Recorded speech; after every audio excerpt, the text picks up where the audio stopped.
sih Ebola itu? Bisa tolong dijelaskan? Oke, menurut pendapat saya, Ebola itu penyakitnya tuh sebenarnya udah ditemukan lama, tapi tuh bukan udah lama, tapi orang tuh mikirnya kayak baru-baru ini ada Ebola, jadi kayak mereka mikirnya virus baru gitu. Ebola itu termasuk penyakit langka yang ada di tubuh manusia, tapi sekalinya kena itu dia tuh kayak langsung mematikan gitu hidup kita. Ya, itu kayak chance kita hidup itu langsung menurun gitu. Karena dia itu virus yang bisa menyebabkan demam berdarah, dan dia itu termasuk dalam famili Ebola virus, itu nama jenisnya. Tapi kalau dari familinya itu namanya filovirus. Filovirus itu virus yang pertama ada di dunia itu namanya virus Heidelberg, terus menurun jadi virus Heidelberg. Serem ya? Iya, serem lah. Bener. Terus pertanyaan kedua nih, kenapa kok Ebola itu menyebabkan demam berdarah? Bukannya demam berdarah itu disebabkan karena nyamuk? Jadi demam berdarah itu ada dua, yang pertama itu disebabkan sama nyamuk. Nah, yang baru ini aku tahu juga ternyata Ebola juga bisa menyebabkan demam berdarah. Jadi dia itu masuk dalam pembuluh darah kita, dia itu nyebabin perusakan pada apa sih? Nyebabin permasalahan pada pembuluh darah. Jadi setelah darah itu ada masalah pada pembuluh darah, dia itu bisa menyebabkan pendarahan secara internal dan eksternal. Nah, kenapa kok bisa begitu? Awalnya itu Ebola masuk virus kita, dia itu memang kayak virus biasanya, dia itu nyari sel yang dimana itu cocok buat dia berkembang biak. Nah, ternyata dia itu cocoknya itu nyari selnya itu sel kekebalan imunitas kita, contohnya kayak makrofag, trombosit, dendritik, leukosit itu sel darah putih. Nah, seharusnya yang dimana sel imunitas tubuh kita itu yang bisa menyerang Ebola dan memakan Ebola, malah sebaliknya Ebola yang memakan si imunitas tubuh kita. Jadi awalnya Ebola itu mendeketin sel sel imunitas tubuh kita, deketin, terus ada masa infeksi, dia itu mengeluarkan, kalau Ebola itu kan ada RNA, dia masuk RNA dia, terus jadilah itu setelah RNA nya masuk, kromosom pada DNA nya si sel imunitas kita hancur. Dan setelah hancur itu dia itu malah jadi berkembang dia itu Ebolanya. Nah, itu apa gitu. Nah, terus ada satu sel imunitas tubuh kita yang namanya sel T. Sel T itu setelah dia Ebola juga ada sel T, setelah dia muncul itu imunitas tubuh kita itu langsung turun drop gitu. Jadi tubuh kita kayak langsung udah lah, nggak bisa kita gitu. Lanjut pertanyaan. Jadi ya, nggak capek kan? Gak. Ngeri ya ternyata ya Ebola itu ya. Tapi ciri-cirinya tuh gimana sih Ebola? Ciri-cirinya Ebola, sebenarnya aku dulu tuh mikir Ebola itu bukan dari golongan virus ataupun bakteri, tapi aku mikirnya itu malah kayak cacing. Kenapa kayak cacing? Bentar, carikan fotonya di Google. Soalnya bentuknya panjang-panjang gitu Ya panjang gitu. Iya. Mirip cacing. Kelihatan nggak ini? Kalau dilihat itu menurutmu ini? Kalau menurutku ini kayak cacing, tapi Iya. kalau menurut saya gimana? Iya kan cacing. Tapi bentuknya aneh nggak sih, virus nggak bentuknya kayak cacing? Ternyata dia itu virus, ya tuh. Ulangi lagi. Ya, terus dia itu kan virus ya, bentuknya itu pasti lebih kecil daripada bakteri. Nah, bentuknya itu kayak cacing, berfilamen panjang, kadang itu bercabang, dan bentuknya itu tidak beraturan gitulah.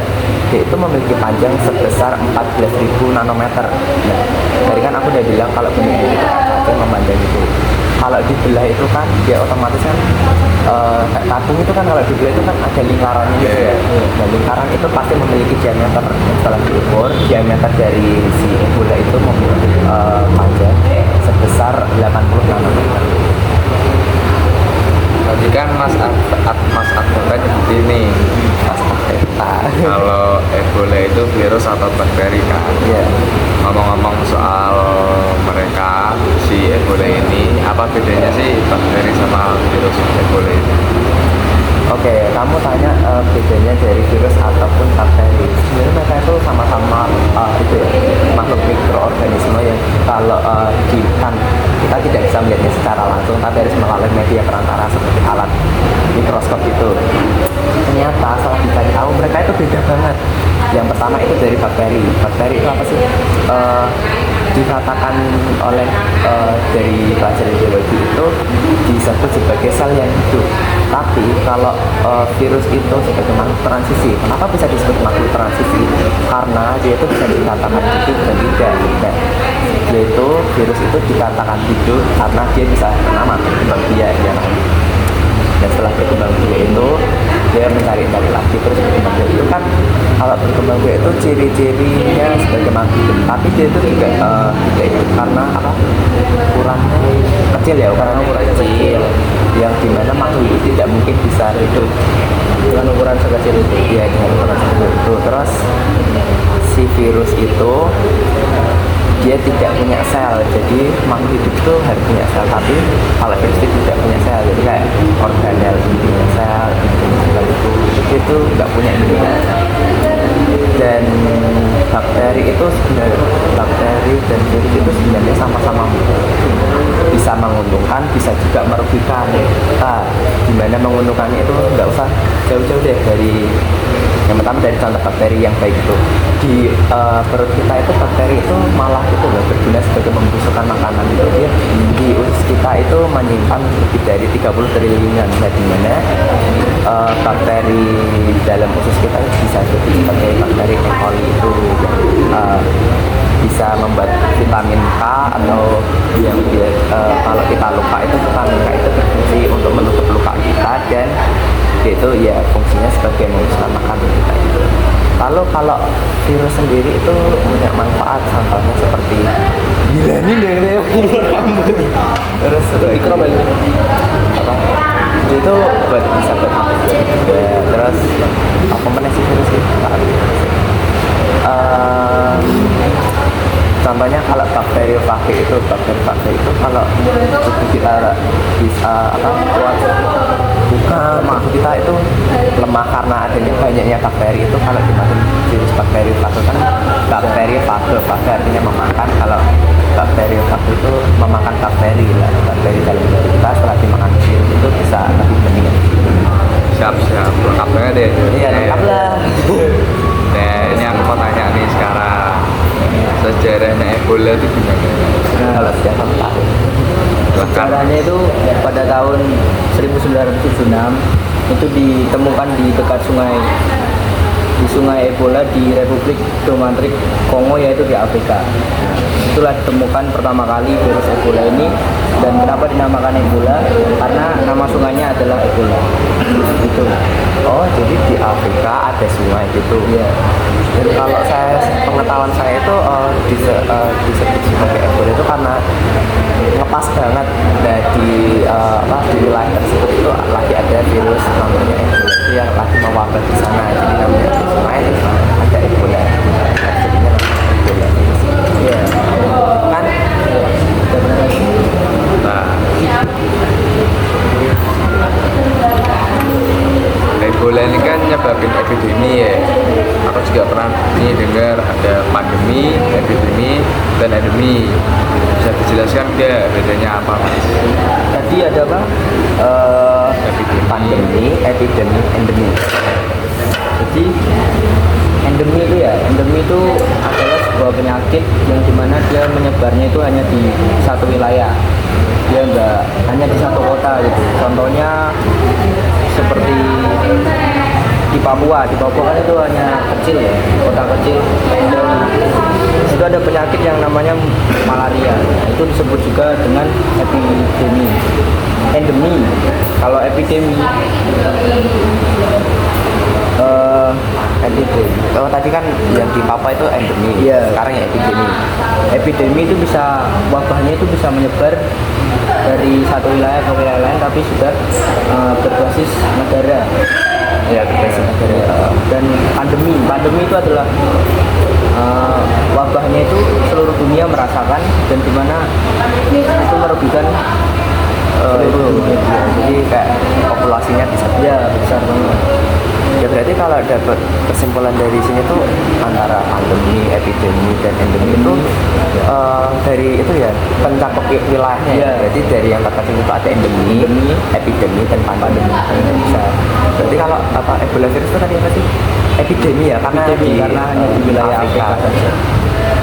Kongo itu masuk Afrika. Iya, Afrika itu kota. Nyalakan mas. Nyala mas. Nggak mati kan? Nyala. Oh iya siap. Pertanyaan lucu nih, banyak banget soalnya. Banyak. Terus Ebola itu cara penularannya gimana? Cara penularan.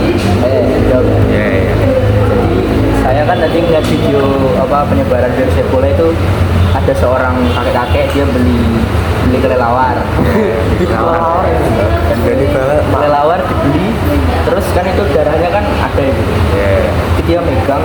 Nah, jadi penularannya itu melalui kontak langsung dari darah yang terkena virus Ebola Dari hewan. ya, bisa dari hewan. Nah, jadi dia bisa masuk lewat dari darah, dan ketika kena kulit kita dia bisa masuk ke dalam tubuh kita, mau sekecil apapun lubangnya itu bisa masuk. Oh, berarti terkontak. Iya. Ya kalau tadi. Dan itu bisa menular, dan dia akan menyerang bagian cairan-cairan yang ada di tubuh kita seperti itu. Ya, Ya. jadi Ebola itu juga bisa menyerang dari yang pertama dari luka, Iya. terus dari kelopak mata kita ini kalau luka lubang gitu, bagian hidung, mulut gitu, terus dia itu kan dari cairan gitu ya, dari feses bisa, feses itu kotoran manusia, Iya. terus lalu ya pokoknya intinya cairan-cairan manusia, kayak Mata, liur gitu, dan urin, asi, ya terus seksual, cairan dari seksual itu kan namanya sperma. gitu. Jadi Ebola tuh nyebarnya tuh melalui cairan gitu. dan harus ada kontak langsung. Sebenarnya Ebola itu penularannya itu susah, enggak rumit banget. Tapi kalau sekalinya masuk ya bahaya gitu. Iya. Dan kalau misalnya orang yang sudah meninggal karena Ebola, itu virusnya lebih berbahaya lagi menyebarnya. Kita nggak boleh megang karena itu sangat berbahaya. Terus yang boleh megang siapa? Itu yang boleh megang tim medis yang sudah memakai perlengkapan APD, ya. alat pelindung diri. Siap. Terus ngomong-ngomong nih, gejala awal virus Ebola itu apa? Belum.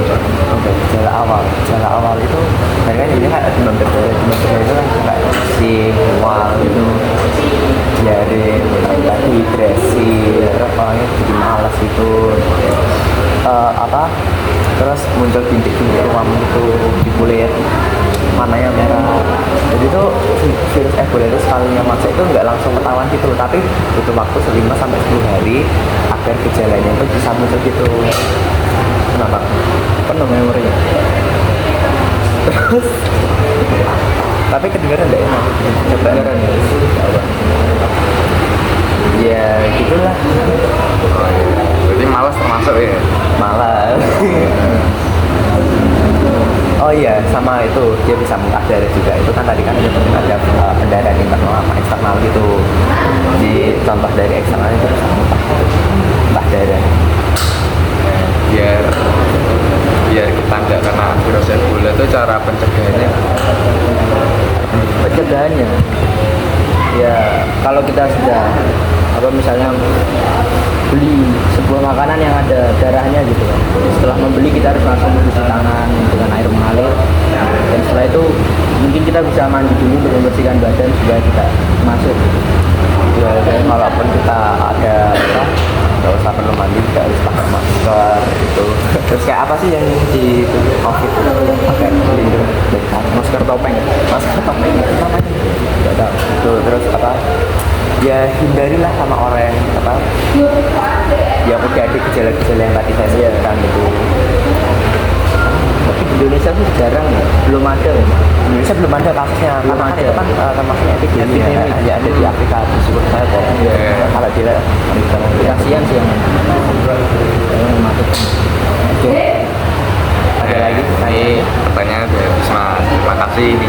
ya, sudah cukup jelas ya. Sudah jelas banget malahan. Bisa ditutup mungkin closing. Sekian